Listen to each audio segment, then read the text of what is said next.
I got to see the new season early, and it changes literally everything. We have a new mechanic that encompasses every map, a fuse rework, buffs to Bloodhound and Catalyst, and the retirement of a fairly new ranked mechanic. Rest in peace, and thank you EA for letting me see this early. By the way, all of the screenshots in this video are screenshots from Season 28, but the gameplay footage isn't, it's just for demonstration purposes. But let's kick it off with perhaps the biggest change of this season, Hardlight Mesh, aka breakable windows. Hardlight Mesh is by far the biggest change of Season 28 because it literally does change everything. Hardlight Mesh is going to be integrated into many buildings across all of the Apex maps in rotation in Season 28. Hardlight Mesh is going to be pretty recognizable. It has a blue or purple tint depending on if it's being reinforced or not. But before we talk about reinforcing it, how do you damage it?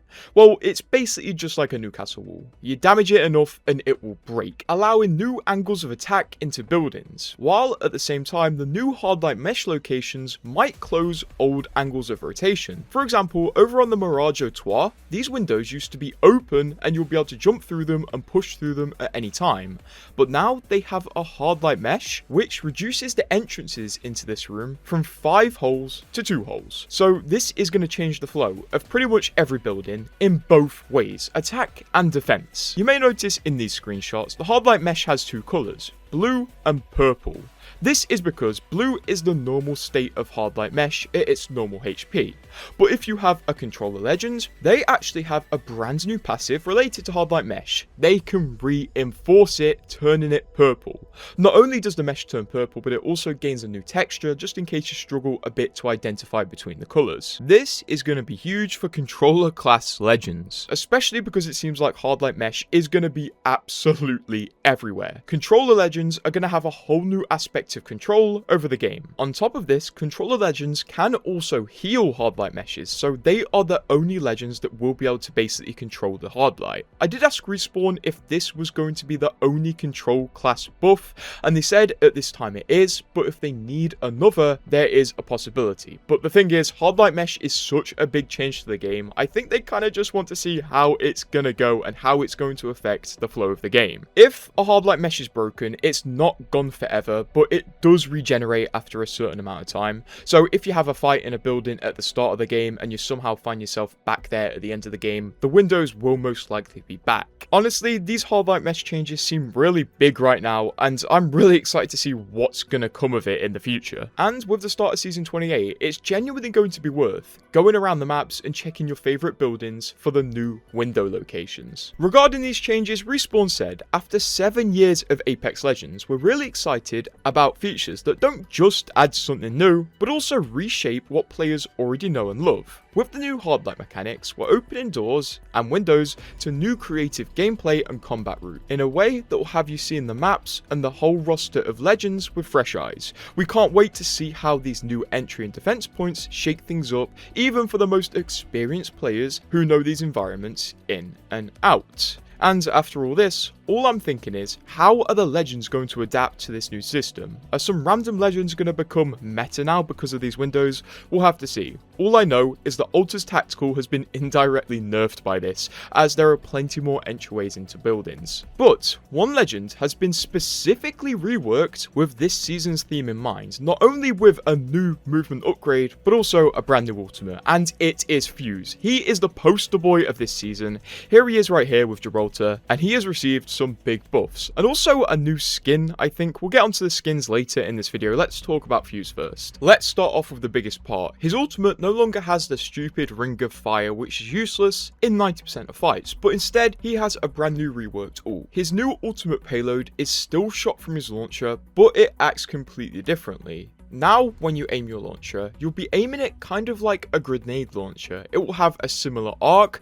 where you shoot and the payload drops over distance. The new payload is an explosive payload. When it lands after being shot out of the launcher, it explodes and does damage to enemies around it. This explosion actually sprays explosives in the radius where the payload landed. So Fuse's new ultimate ability is more of an offensive payload rather than a payload that's kind of meant to trap people people in a circle so you can shoot them. I think this payload is completely outdated now, and the new one's definitely going to do a lot better. And it's great to have an ultimate that does direct damage to enemies. This makes it kind of comparable to a Bangalore ult and a Gibraltar ult in the way that they do direct damage, but instead of doing kind of an area denial thing like the Bangalore and Gibraltar ult do, the fuse ability is purely there for localized damage. Respawn said they did this because they want to give the ultimate a more consistent value, as his old ultimate was kind of inconsistent whether you actually got value out of it. Still, if you're going to miss your fuse ultimate spreading fire around, you can get an upgrade to it which adds fire to the new payload. That's not it for his ultimate, as it has a second mode. Now when you aim down sights with the fuse ultimate, it will go into breach mode, which allows him to breach his payload through walls, which is going to be absolutely insane. When you ADS with his ultimate, it will show you a depth reading like the Maggie drill, and it will tell you if the payload is actually going to penetrate the cover or if it's not going to penetrate the cover. Don't fear, the breach mode of his ultimate doesn't do as much damage as it would if you just shot it like normal, but instead the initial explosion is used to breach the wall, and then the secondary explosion is the explosion that impacts the enemies within the wall. I would imagine this is going to be huge for entries, and also with the new hard light mesh system, where it does seem like people are going to be holed up in buildings a bit more, this could be great to give you an entry, which allows you to follow up a fuse breach with a push through the window. The fuse breach, in my head, is going to be comparable to Fuse from Rainbow Six. Yes, now both of the fuses are capable of killing hostages. While Fuse's ult has been completely reworked, he has some new upgrades which are going to majorly change his tac, and I have a feeling everyone's going to pick this new upgrade on his tactical. This new upgrade is called Knuckle Jumper, and it seems to be another big addition to his kit, as now Fuse has movement, and if you combine Knuckle Jumper with his new ultimate, you might be able to get some dirty entries into fights. Basically, Knuckle Jumper is going to allow Fuse to rocket jump with his knuckle cluster, which is going to be absolutely bonkers. I'm not sure if this completely converts his knuckle cluster into a movement ability, or if you can actually bounce enemies around with his Knuckle Jumper as well. We will have to see. I couldn't really ask about that detail. I did ask Respawn, what is the Knuckle Jumper comparable to? How much movement are you going to get out of this thing? And they said it's kind of similar to the first jump off of an Octane jump pad. So, you know when you hit an Octane jump pad without hitting the double jump? That's about the distance you should get off the Knuckle Jumper knuckle cluster. But obviously this is variable because you can deploy the Knuckle Jumper anywhere. If you deploy it directly under you, it will throw you up. If you deploy it slightly behind you, it will throw you forward. If you deploy it in front of you, it will throw you back, etc. Apparently this upgrade is going to take a bit to master, but when you get there, it's going to be powerful. Fuse is really based around explosions now, as he also has another upgrade called Reignition, which allows him to charge his ultimate quicker by dealing explosive damage. So this allows you to lean more into your passive ability of shooting loads of grenades as well. Regarding all of this, Respawn said, Fuse has been in our artillery sights for some time now, and the introduction of Hard Light Glass is a great time to bring his more updated explosives to the center stage. We're making all of Fuse's abilities more cohesive and fast paced, so that he's equipped to get himself into better positions and, more importantly, get his adversaries out of them. His new ultimate has a lot more uses in a lot more places, while his new upgrades give him flexibility between improved movement and area control. Now, regarding Fuse getting a new appearance, I don't think the rework is big enough to justify a new appearance like Respawn did with Revenant Reborn and Lifeline Revived, especially because in the key art he just looks normal, but I can confirm he does have some sort of new skin this season, as in a lot of the promotional screenshots, Respawn were using this skin here. Although I won't be able to confirm this probably until we get that actual season. Obviously in season 28, if you want to push a building, you probably want to get a good scan on that building to see what's going on. And luckily, Bloodhound finally got that buff. Unfortunately, they aren't at the scale of a rework, but it seems like that could be a future possibility. Respawn said, hunt down every last survivor with Bloodhound, track enemies with an improved tactical scan and massively reduced ultimate cooldown, score a knock during your ultimate, and the hunt extends, chain eliminations, and never stop the chase, and new upgrades including Raven's Flight give the White Raven longer range, and the Taste of Blood upgrade heals you whenever you get a knock during your ultimate, along with more. Now, before we get into the details of this, Respawn did say it's been a while since Bloodhound was a more popular pick, so we're rolling out some small but mighty adjustments to their kit. Bloodhound's tacticals should feel faster and more fluid when you're pushing into fights or disengaging, and strong play during their ultimate should now be more rewarding.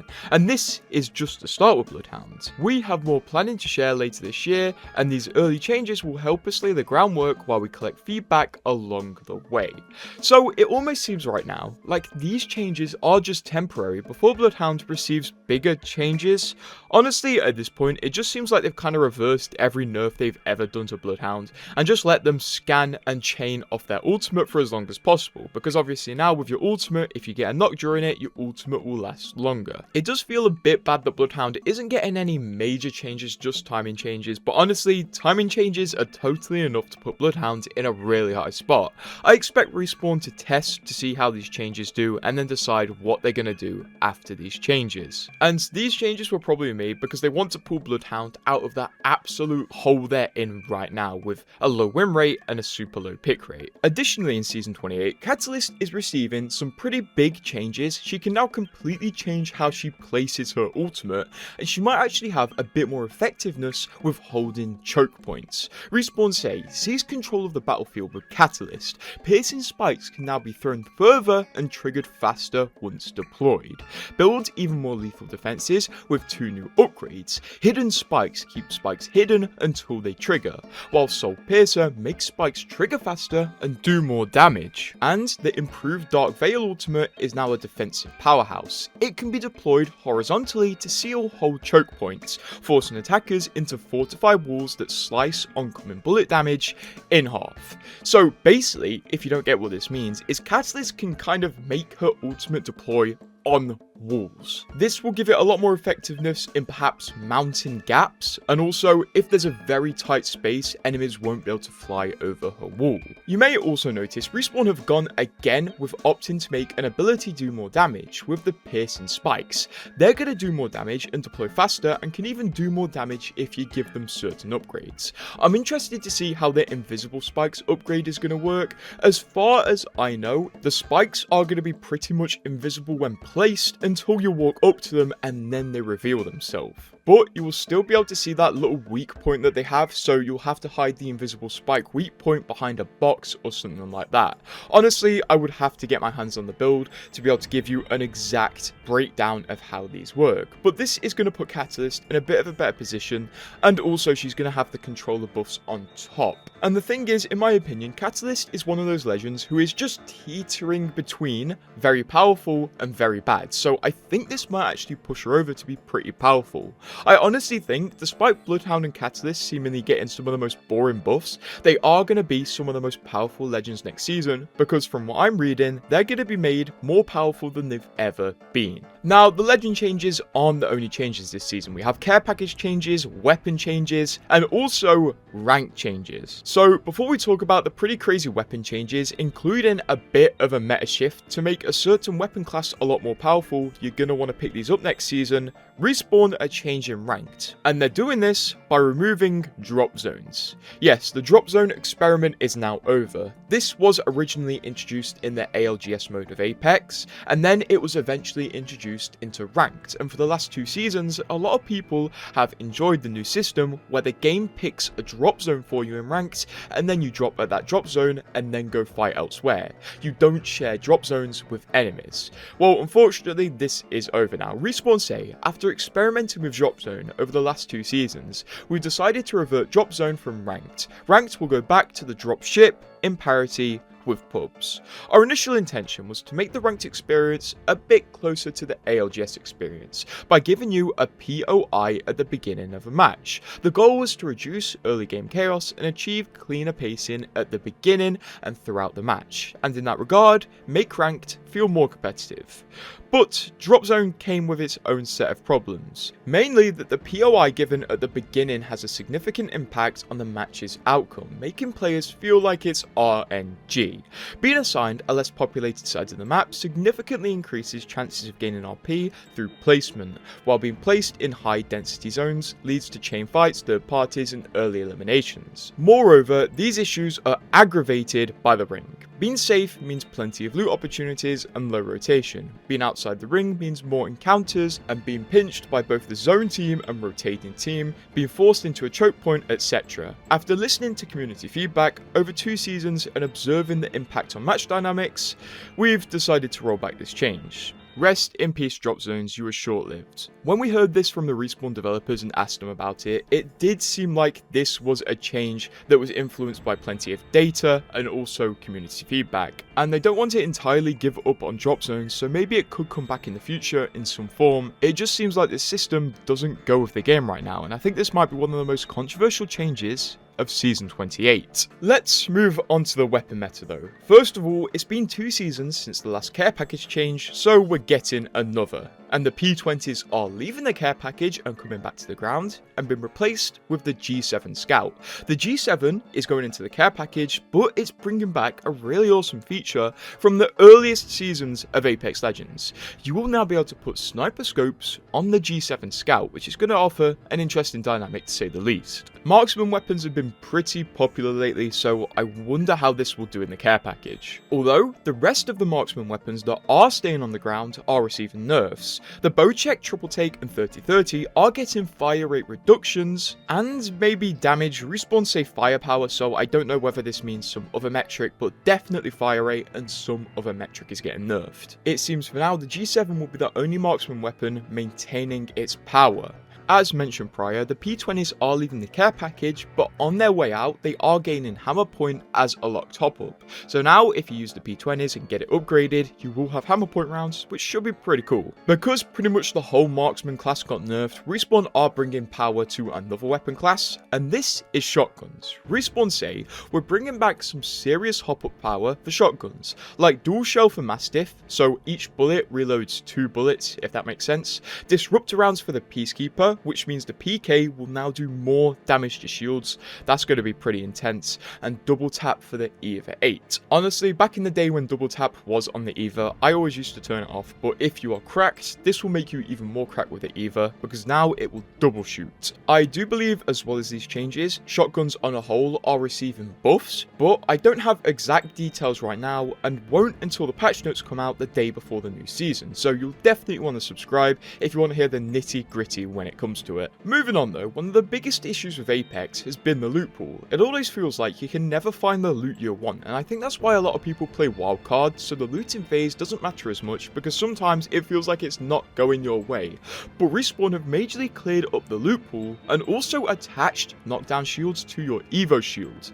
Hear me out, because these loot changes are going to be good and are definitely going to streamline pubs that bit more and definitely make it a bit more attractive if you've moved over to wildcard. They said, experience less clutter and smoother looting. Knockdown shields are gone from the loot pool, and just like your armor, knockdown shield strength is now tied to your legend level. So in my opinion, this is going to make Newcastle a lot more consistent, as you don't have to hunt for a high level knockdown anymore, and you kind of have to grind your Evo shield instead. And also, knockdown shields are no longer going to be on the ground. Imagine all of the good stuff that will replace knockdown shields on the loot mats. This is going to be pretty good.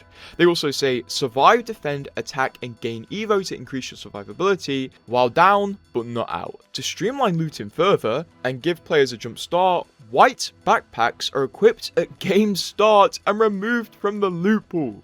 The amount of times in my life I've landed and could not find a backpack are too many to count, so this is a great change. And also, sometimes in late game it feels like you find so many white backpacks. I feel like there will be a few people who don't like this, but in the big picture I think this was definitely a long time coming. Once again, Respawn are thinking of making the new player experience a bit better here. As I said, we've expanded Apex over the last 7 years, and the amount of lootable items that can be found on the ground has grown quite a bit, and has inadvertently created another trouble spot for newer players, so they're making all these changes. Before we touch on one of the biggest parts of Season 28, the 7th Apex anniversary, let's go over another new player-friendly change that you might actually want to hear about, because it might be a good opportunity to grind your levels. You know Bot Royale? Well, that's getting changed, and it's now going to be Bot Royale Evolved, as there's going to be a few key differences. Respawn say Bot Royale has evolved to be more challenging for low and mid-skill players, and more rewarding for all players. This game mode now supports between 1 to 5 fully human squads to join the lobby, while the rest of the squads are filled with newly updated Apex bots, which have been better tailored towards low and mid-skill players. The cap on earning XP is gone, which means you can level up by playing bot Apex, which is crazy. And you can also progress your challenges in bot royale. This is huge, especially when you just want to hop on and do challenges and not play against somebody who's been playing for the last 12 hours. Earning badges on bot royale evolved is still restricted and no stats will advance while playing the mode. So this is going to be pretty interesting, and I'm not sure if people are going to now play it over pubs because you are partially playing against real people. I'll definitely have to see how this goes, and I definitely will give it a try to see how the new Apex bots are, because I remember some of the original Apex bots were just absolutely silly. One of the big parts of Season 28 though is going to be the anniversary event. It's Apex's 7th birthday, and there are definitely people who are younger than Apex playing it this season. And the theme of the 7th anniversary event is actually pretty cool, because for the first time ever, we have an event that is explicitly said to be pilot inspired. Yes, Titanfall 2 pilot, and there are some gems in here, along with opportunities for free stuff, which is always what makes anniversary events. Free stuff. Respawn say celebrate 7 legendary years of Apex, claim community created rewards, unlock up to 4 legends permanently during this event, and gear up with new elite SWAT pilot tactical skins. You take every little box there. Dive into the community prize track to earn rewards created by the Apex Legends community, including 12 new items, and complete 3 challenges each week to permanently unlock a legend. Valk week 1, Revenant week 2, Conduit week 3, and Sparrow week 4. So if you don't have these legends, well done, you're going to get them for free now. Don't buy them. They will be free. Respawn then say hunt down the new mythic Peacekeeper, chase the chance to earn heirloom shards, and gear up with all new tactical weapon skins and legendary skins for Altar, Wraith, Newcastle, and more, which are all possible drops in the 7th anniversary event packs, and unlock a reactive weapon pack as you progress through the milestone reward track. And if you own all the reactive skins, you will receive 50 exotic shards. So let's take a look at these skins, because it's pilot skins. Even if you don't like skins in Apex, we have to take a look. And then we'll talk about the Battle Pass, which once again is a bit of a banger, and it's going to be better for those who don't want to spend money, because if you have a Battle Pass, you can buy one pretty much every season by completing the last Battle Pass. So to kick it off, here is the Mythic Peacekeeper. It's a bit of a shark thing, but then we have, first of all, a pilot Wraith skin. We don't get a full view in this image, but you can see she has a bit of a tactical pilot helmet. We have seemingly like a piloty Altar skin where she's wearing a mask. Honestly, this one isn't too piloty. It's the least piloty one of them all. Here we see a really awesome tactical Rampart. She has a balaclava with some technology on it, an overall kind of black and grey design.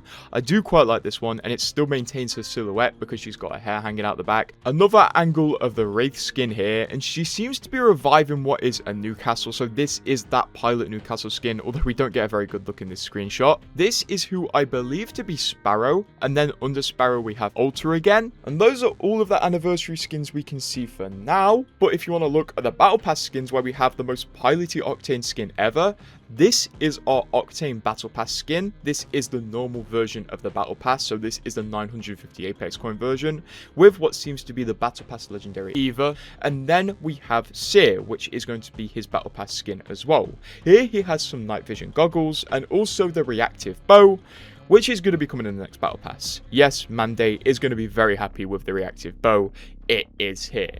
If you want to see the Battle Pass Ultimate skins, these are very interesting. Seer gains a lot more of a pilot-like design with his Battle Pass Ultimate skin. He has a very distinct blue glow. He does look very cool in this, and this might actually be the best Seer skin, just because the color scheme isn't all over the place and his night vision goggles are down. And then we have Octane, which is strikingly the most pilot skin out of all of the skins that I have seen come in this season, and it looks exactly like this pilot model right here. I think it was definitely inspired by this, and it's going to have a glowing hood and glowing gauntlets. This might actually be one of the only Battle Pass Ultimate editions I am very tempted to get.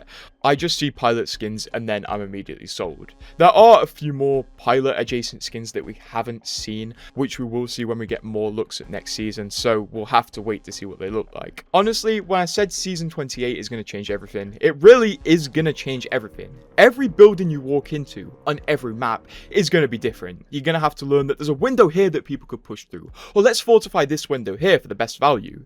It's going to be a crazy old season, and I really hope everyone enjoys it, because honestly, I'm pretty excited for just a completely new aspect of Apex, semi-destructible environments. I mean, if you want to be cheeky, this is like the most Rainbow Six season we've ever got. Reinforcing walls, breakable walls, and then breaching grenade abilities. Luckily, Apex is better than Siege. But if you want to keep updated and hear the patch notes when they come out and just hear more Apex news, this channel is going to be crazy for the next 2 weeks, I would definitely subscribe.